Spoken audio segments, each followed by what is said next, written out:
ang tamang panahon upang tayo ay bumangon. Sino kaya itong ikatlong kabendor natin na mapipili ni Tita Malu? Yes, so na-excite ako para dyan. Pero sa mga ka-vendor natin na nanonood at nakikinig sa atin ngayon, kung meron po kayong nais na ibahagi na problema o gusto po ninyong lumapit ng tulong at kayo po ay nangangailangan ng solusyon sa inyo pong mga problema at gusto nyo magbahagi ng kwento ng inyong tagumpay, maaari kayong mag-email sa aming Gmail at kavendor25@gmail.com at pwede rin kayong mag-iwan ng mensahe sa aming fan page na ka-vendor o kaya naman sa aming hotline na 0918-985-6153. Yes, kasama pa rin natin si Tita Malu via Zoom para sa ikatlong Lucky Bee o Lucky Vendor of the Day. At this time, mula na naman sa Mindanao. Nako, ang galing naman kasi kanina ka-vendor Lawrence Oo. sa may Visayas at ngayon naman Mindanao. Luzon, Visayas at Mindanao na tayo. Tatlo ang winner natin 'di ba? So Luzon, Visayas at Mindanao. Para fair. Yes, Ayun. Oo, Tita Malu, ipakilala mo na sa atin ang ating ikatlong third lucky vendor of the day. Okay, ang pangatlong lucky vendor of the day natin ay walang iba kundi si Mary Maisel Gascon de Castro ng Bislig City, Surigao del Sur.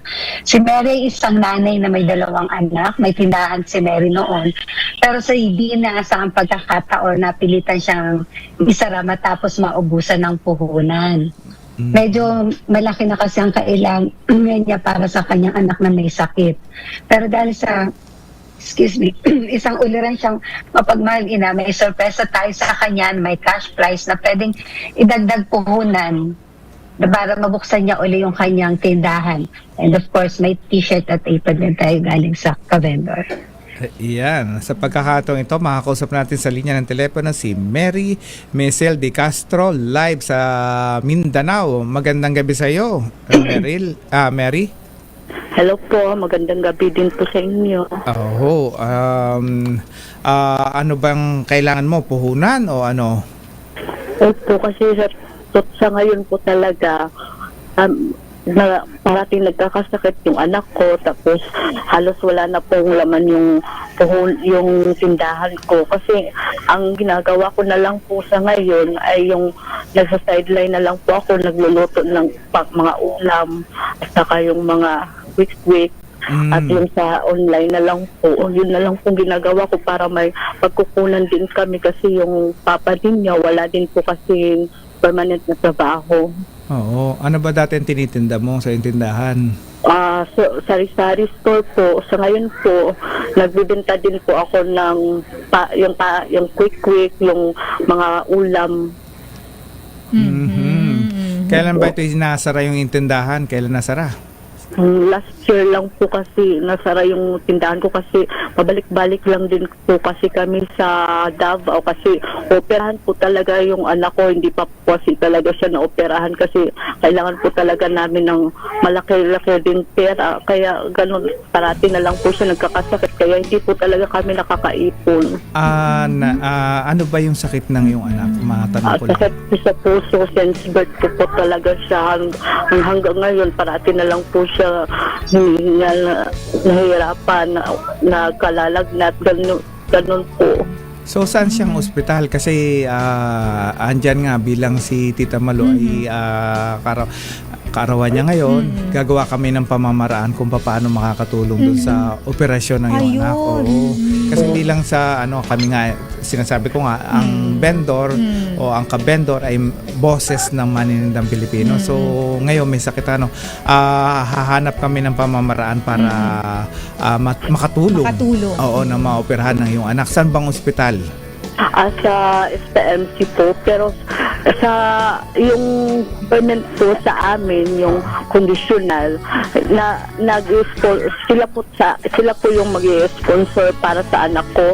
Kaya lang po hindi po kasi basta-basta kapag sa hospital ka, kailangan po talaga kasi na may mga extra ka din na pera para pang bili-bili kahit yung gamot na bibilihin sa labas, kasi ilang beses na din kami na hospital sa SMC, may mga gamot din talaga na bibilihin sa labas po. Oo, so ganito. Opo. Ang Yung gag- po, wala pong problema kasi yung government po sa amin dito sa congressional po yung mag-sponsor. So, hanap na lang kami. Ganito, bilang tulong namin, hahanap kami ng isang sponsor pa na makakatulong sa iyo para at least kung sakali mabubuksan ang tindahan mo, hindi mo na rin po problemahin pa yung gamot ng iyong anak, di ba? Kahit pa paano may pang-support. So, bakit ba naubusan ang puhunan mo? Kasi yung 3 months kasi, every 3 months kasi kami humihingi sa DSWD. Maintenance na, meron kasi maintenance yung anak ko kasi tapos hindi lang kasi yung maintenance pag yung inuubo siya, kailangan na naman po kami bibili. So, may time din po naubusan yung maintenance din niya, kaya yung tinatago namin na para pang puhunan na para sa tindahan namin, nagagamit din namin kasi may time din po kasi yung papa niya walang trabaho, kaya kinukuha na din yung tinatago namin para sa panggamot sa anak namin, para sana yun para sa pag-opera, kasi kung papunta kami ng Davao, kahit pamasahin na, humihingi muna kami sa mga taong na tumutulong sa amin. Kumusta naman po yung inyo pong anak sa ngayon? Sa ngayon po talaga, nahihirapan po talaga siya kasi inuupo din po yung anak ko ngayon. Tapos kailangan po talaga namin pumunta ng Davao para lang kasi hindi pa po siya natuday ko. Yung mga isang taon na din po hindi kami nakabalik ng hospital sa doktor niya. Dahil po ay sa kakulangang pinansyal. Opo. Ate Marian, no, may awa po ang Diyos.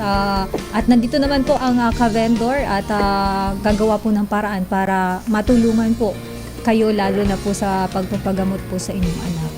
Maraming salamat po talaga sa inyo, ma'am. At kahit paano po, malaking bagay itong pampuhunan na ibibigay ng ka-vendor para kahit paano po ay masuportahan kahit siguro pambili ng mga gamot or pang-araw-araw po na pagkain ng inyong pong pamilya. Maraming salamat po talaga. Ayan. Tulong na din po. Oo. So, Mary, antayin mo yung tawag naming staff para makuha ang iyong GCash number, and yung staff namin makipag-coordinate din sa'yo para at least kung matuloy yung operasyon ng iyong anak ay makatulong kami kasi hahanap kami ng pamamaraan kung paano pa makakatulong ang kabendor. Sumbungan naman Indang Pilipino kasi bilang si Tita Malu ay isa ring nanay, naunawaan niya yung for sure habang pinili niya yung mga lucky vendor of the day na yan, ay talagang sinala niya mabuti na ito talaga kailangan talaga ng tulong. So yan, bonding moment again, mga kabarkada.